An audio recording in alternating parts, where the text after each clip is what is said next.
so months go for him, and he's got a tough one tomorrow night at Ibrox.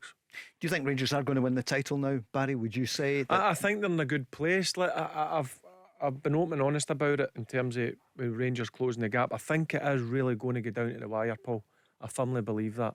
I still think there'll be a couple of points dropped here and there, but the big ones are the 2 Old Firm games. What are you seeing? If you were in the tunnel as the Rangers captain, what do you see now in the Celtic team? What's happened? What's changed? I just think they're going through one of the spells as teams do, Paul, and your top players aren't firing in all cylinders, and you need to take advantage of that when it happens, and clearly Rangers are. The difference I've seen in Rangers, certainly being at the game on Saturday, when it gets to 20, 25 minutes, 30 minutes, sometimes there's a bit of noise in the stadium, but there's no panic, there's a real calmness, and I think that filters onto the pitch, and I think that's really helping the Rangers team, because it took them to 40 minutes to break the deadlock against Livingston.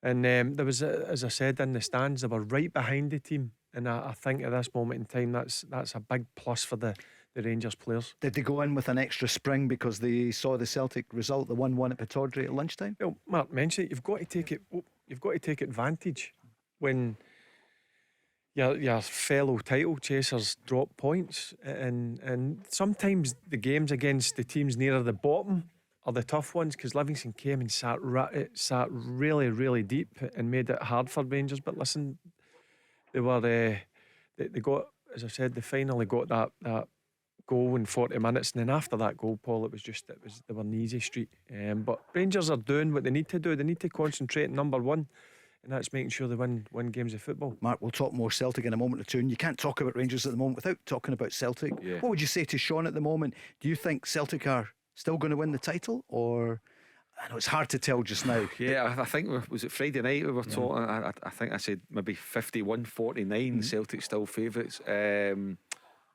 Right now, Paul, I would flip that 51-49 Rangers. Yeah, I would flip that. There's momentum there. Celtic are in, I would say, behind the scenes, it's an unhappy football club. The connection with the supporters isn't there. There's a lot of anger, there's a lot of venom directed towards the Celtic board, directed towards Peter Lawwell, directed towards other people at the football club. And I think maybe the Celtic board need to sit down and come out with some answers, with something for their supporters, because if they don't, it's as though they're taking them for granted, Paul, and that's not right. They've got to remember the supporters are the lifeblood of the club. They put in around £40 million a year into their football club, and they're very angry. A lot of them are very angry. Yeah. You go online, you read the bloggers, a lot of them are very angry with how the football club is at the moment. And Michael Nicholson, chief executive, what does he think? You know, what is he doing? Is he in control of what's going on at the club?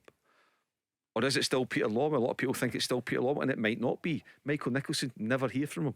Chief executive of a football club. Yeah. Every now and again, you've got to come out and speak to your supporters. How you choose to do that, the club channels, national newspapers, radio, TV, is up to you. But you're the chief executive of Celtic Football Club, and there's hardly been a word from him. I think Michael Nicholson, as chief executive, has got to come out and show some leadership from the football club and speak directly to the club supporters.